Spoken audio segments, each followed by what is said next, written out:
Hey guys, it's Tyler with TCG Rewind. So this Saturday we ended up doing a nice little Tengu plant tournament, free entry, no prizes, just a casual play one that we do in our server to kind of get people ready for YCS Dortmund for that side event, stuff like that.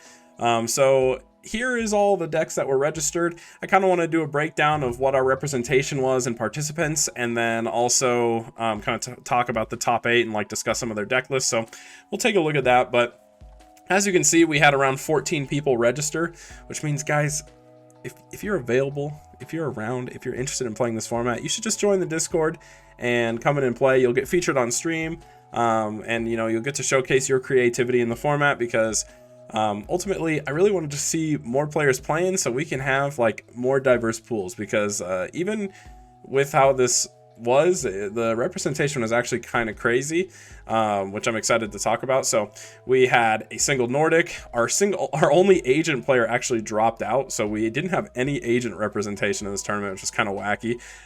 We had one zombies, one quick draw, one frog monarch, two Karakuri, which is really cool. Infernity, 3 Tengu plants. We had scrap, TG, and then when I was doing deck checks, I saw that Grapha decided to play Chainburn. So when I put the deck down, I wrote that son of a bitch. And yeah, so we had some variety. We had a lot of one of decks. Obviously, Tengu Plants was the most represented. We have 3 of for it. But yeah, we'll hop over to top 8. I'll show you a breakdown of what happened. I know it's kind of weird to show top 8 when there's only 14 participants, but yeah, we figure why not, So we'll start off in 7th and 8th. We had Shikoro and Scamato. They're not really in any specific order. They both were 7th or 8th. We don't have like a tiebreaker for that. So yeah, we'll take a look. This is Scamato's list. Oh, sorry. We'll go here. This is Alex's list. So Shikoro is my old roommate. I think he decided to just opt for the standard Billy Break Tengu plants. I think he kind of threw his build together relatively quickly. I called him like 20 minutes before the tournament. I was like, hey, you should play. But hey, we made top 8, so not bad. He looks like he had his own like side deck choices, stuff like that. But yeah, for the most part, pretty standard Tengu plant deck. The old Billy. I was kind of telling him that I think that this build is like pretty outdated for modern takes on 2011. I think you should try to opt to run more Caiuses, maybe even go up on Thunder Kings. Just adjust ratios a bit. I think this one is it's not as good as it could be. It was good for its time, but I think there's better ways to optimize the build. So now we'll move on to, we have Scamato here. So we'll go take a look at Scamato's Karakuri. So he was running 2 Sidra. I actually helped him work on his list for this event. I even helped him test a little bit. I advised him against instant fusions. I think in practice I was like, I'm not really a big fan anymore. I thought it made a lot of sense, but then this is like the only way you get max seed, because actually this deck plays around max seed really well. It's actually really hard to max seed Karakuris. You can see that in my max seed video. I kind of explain why. But yeah, this is like the only card that gives you any vulnerability to max Z. Otherwise, the deck just doesn't really have an issue with it at all. In fact, when I tested against him, I even debated on siding in max Zs or maxing out on copies, because I was like, I don't know if I'll actually see value from this card. But yeah, so this is kind of a relatively standard build. I told him about the spicy tech of my body. I really like this card. I think agent players are adapting and playing Herald of Orange Light more frequently than Valor now, which is both good and bad. I think there's pros and cons to each, but when you're playing in a Herald of Orange Light meta and your only play is normal, additional normal, make a level 7 and then try to summon something, Herald of Orange Light hurts really bad. So my body is a really nice card to deal with that, in addition to the fact that this card just doesn't really deal with playing in a torrential or Mirror Force very well, or Dark Hole. So I like the spicy tech of my body. Other than that, it's all pretty standard Karakuri. I like the bottomless main just to deal with Thunder King or even Sidras being summoned against you. Your opponent could Monster Reborn one of your Sidras, and you having this makes it so you don't get Chimera Teched in game 1 or game 2 or 3. But yeah, pretty standard list, pretty cool. Congrats to him for making top 8. All right, right, so let's take a look. What do we got here? We got Halfar with Frog Monarchs. So we'll take a look at his list. So he was running 3 Caius, 3 Ryza, 3 Lad, which is really interesting. I feel like this card is not something you typically max out on, and the Mobius tech, which is good. One thing I really do like is he opted to like main deck Vanities, and he didn't run Thessalos. I was thinking about that in this deck. Like, Thessalos is like kind of the worst card, like, because especially in a format where like Dark World is legal or not legal. I mean, it depends on which one. This one technically Dark World is legal, so I think Thessalos is really, really bad in that scenario. So this is a nice like change around where he kind of just focused on like the best removal ones, and then like 1 back row clear, which I'm personally not a fan of Mobius. I think Jinzo is just a better Mobius. Like, yeah, you get a pop 2 cards, but like I think if it's not warning, right, then Jinzo's just better, because you can just summon Jinzo and turn off the traps. They can't like torrential or anything. So I don't know, like you basically just kind of prevent them from being able to chain. The only time this is really good is if they have like a set Book of Moon or something, and like it's okay. But yeah, Dark Dust Spirit, this is a really cool card. I think it's really useful to just kind of always have a pretty relevant tribute summon. But yeah, let's see. In the side, he sided Treacherous, which is really interesting. I wonder what his option, or like why he decided to do that inside. Like, I feel like you either main it or don't run it. But yeah, also opting for no MST in main too. So he's kind of, I guess, playing for a bit more consistency, but risking getting skill drained in game 1, which I don't know how I feel about. I had the Infernity experience in my remote duel tournament where like I got hit with skill drain by multiple decks, and I was like, okay, yeah, we can't not run MST. But I mean, I guess it worked out for him. He ended up going 5th, 6th, so that's pretty good. Take a look at the next deck coming. We got Leigh Murphy, who is playing TG. So yeah, here it is. So looks like a pretty standard TG stun list. It's interesting that he opted for 3 striker. Typically, most TG stun lists run 2. And then he ran a single Barbaros, but 3 skill drain, which seems like a really high ratio. I feel like he would brick on this a lot. Like, I feel like you typically only see 2. I think you could have just cut, like, this deck could have been cut down to 40 cards by just cutting a striker and cutting a skill drain, and I think it looks a bit better. I like the triple D prison in the bottom. He's just maxing out on like spot removal, which I think is really good. Double Starlight Road is really nice. I think I would have liked to see a Dark Bribe here as well. That's just my take. Especially like one thing I like about Dark. Oh wait, he has Dark Bribe. I'm showing. There it is. I don't know how I missed that. But yeah, other than that, pretty standard TG list. I do think he could have used, like I said, I think he could have cut Striker down. I'm also a really big fan of King Tiger Wangu this format. I think that card's just broken in this format. Like, it destroys so many decks. So yeah, I don't know. I think he could have opted to maybe run one of those, at least in side deck, if you're going to be running like a TG Beast Stun or something like that. It's so useful in so many matchups. All right, next we have Scraps. Like, okay, look how crazy this, like, can we talk about how crazy this top 8 breakdown was? We did not have a single repeating deck, which, I mean, there was 3 Tengu plants in, 1 made it into top 8, so that kind of speaks some length. I mean, it's hard to take a lot when there was only 14 participants, but still, like, look how diverse this, like, top 8 is. Like, Tengu plant in 7th, 8th, we literally have, like, actually 8 unique decks, which I think is, like, super cool. Like, anything is playable in this format, guys. It's so fun. But yeah, we have Blabs running Scraps, so we'll take a look at that list here. I had to zoom in awkwardly on this page because for some reason his screenshot was really like small, so sorry if the cards are a little blurry looking, but he didn't even organize his deck. Tisk tisk.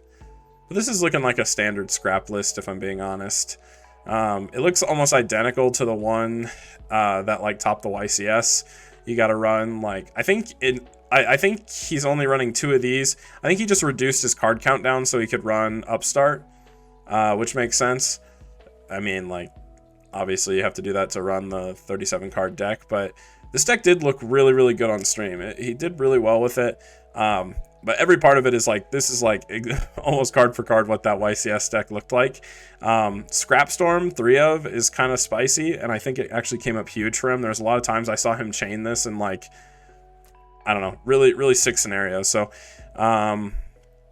we have Sim and Lim in the side, which is kind of interesting. I mean, this would obviously be for agents. I guess this could potentially be for Dark World. I personally don't think Shadow Imprisoning Mirror is very good against Dark World as a side. Mostly because of the fact that you can still bounce for Grapha with Shadow Imprisoning Mirror up, and I think that it's better to like run like Debunk or Crow to try to deal with the Grapha. We got Double Bottomless, that's probably another Dark World side. Yeah, siding pretty heavy for Dark World, but a lot of Floodgate traps. Goes in. I wonder how much this came up for him. There's actually a lot of decks that follow a similar line for attribute. I think Tengu Plants is the one that has the most diversity in it. But yeah, then of course there's triple Scrap Dragon. I don't know. Yeah, this is just a pretty standard Scrap deck. Not much else to say about it. All right, and then so funny story. Blab actually gave the win to Grapha because he lost to Grapha originally, and when he had to play Grapha again in losers, he was just like, you got the win, because he did not want to play against Chainburn. So yeah, we'll take a look at that. So this is Grapha's Chainburn. He said that this side of like DD Dynamite macro just never came up and wasn't very good. He actually opted to run a Mystic Piper Kinkabio package, which I think is really, really cool. Like, I like, if you're gonna run Chainburn, I think this, like, that's one thing that I was kind of frustrated with when I like was testing it. I was like, I have no way to like actually recur resources, and so I feel like this is a nice little way to like always draw a card every turn, especially when you don't really need a normal summon, and you can chain, like, start chains off of your Kinkabio effect, which is really cool too. So yeah, I mean, I think this is like a pretty optimal list. He got decently far with it. I do think a Decree side just does kind of ruin its day. There's MST, but if you want to know the secret to beating Chainburn, it's literally just like you side in a counter trap. So like if you have like a Dark Bribe, or in Necro, in his list he was siding a single 7 tools, and that made a world of a difference. Like you just hit them mid-chain and they can't do anything. It's really good. Even using your judgment at the right time can just, like, if you can prevent the accumulated fortune from resolving by like stopping the burn card before it, like halfway through a chain, then they just kind of have nothing left, and yeah, there's no gas in the tank, so they just kind of lose. They really need these accumulated fortunes to resolve to make it work. But it looks like he just straight downloaded my Chainburn list and added the Piper Kinka package, because like I think this is like very similar to my side deck, and then also like my extra deck, you never use it, so I just threw a bunch of random garbage in here, which he has like the exact same stuff. So that's kind of funny, but you know, good on him for being the psychopath that wants to show up and play Chainburn. You know, you got to respect the burn.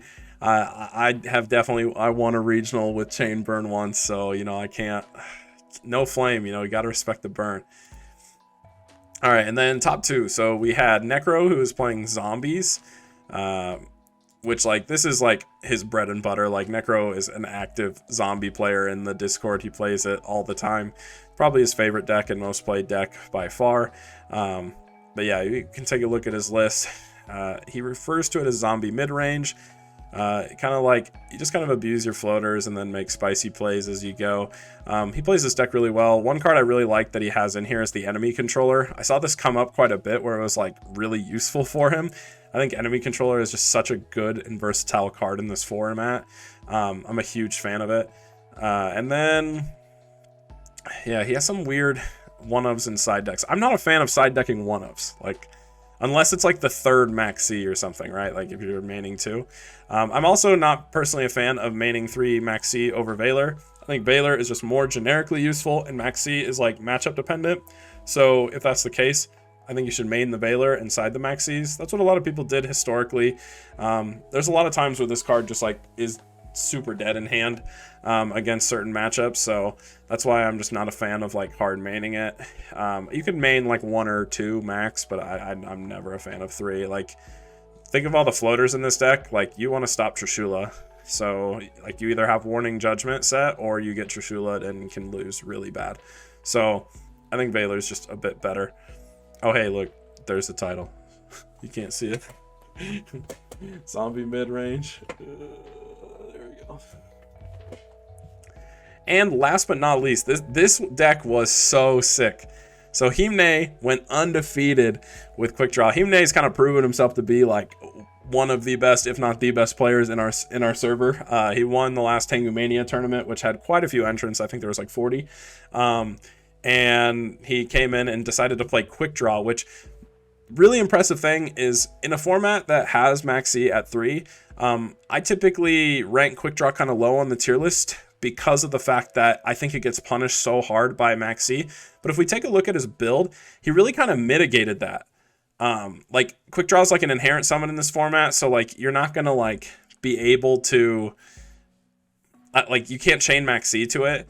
So like, for the most part, this deck just focused on running Piper plus like Kinka, and so like you would just use Piper to recur advantage, and then you would just cycle through your like really good cards. So like, you would try to use your Dad, your Chaos Sorka, your BLS through abusing Drill Warrior. So like, he hard ran Drill Warrior in his deck, which I think is really, really cool. Like, you saw it a lot where this whole build kind of just mitigates Maxi, because his only target that actually gets punished by Maxi is going to be like a Lone Fire if you have to make a Synchro play, or a Junk Synchron, which is like super versatile in this deck, because you can even Junk Synchron back a Mystic Piper if you want to. Like, if they Maxi, you just bring back Mystic Piper and then use it to draw a card, and then it's like a 1-for-1, right? So like, it's kind of cool.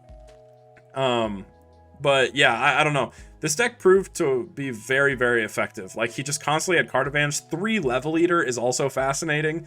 I saw this come up a lot where he would just like drop a Trag and then just level eat it a million times and just sit there with like a big board of level eaters.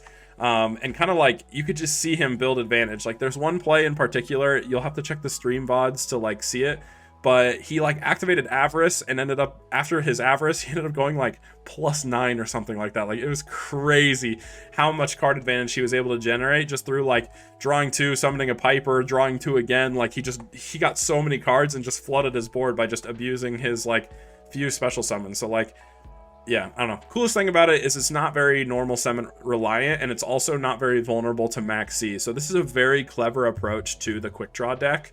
And I honestly am thrilled to give this deck a shot. Like, super creative, honestly, a brilliant approach to the deck, and it proves that this deck is like a pretty strong contender. Like, it's a pretty powerful deck in general, just because like, he went hard undefeated. Like, it wasn't even close. So but again, Himne is a phenomenal player too, so that kind of speaks lengths to it.